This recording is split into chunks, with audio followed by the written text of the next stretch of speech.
parallel one down session. Nothing like that. You just have to fix it. Why I am saying parallel is you can practice. Second thing, if you are too posterior, too anterior, you might come out of the neck.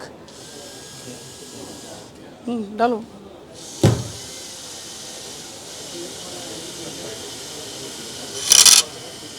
This is what I wanted to tell you.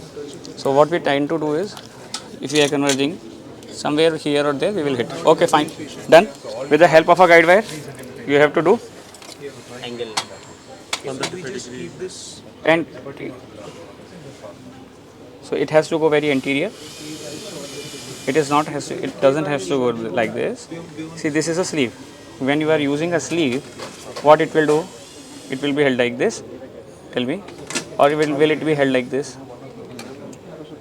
It has to come 135 degree.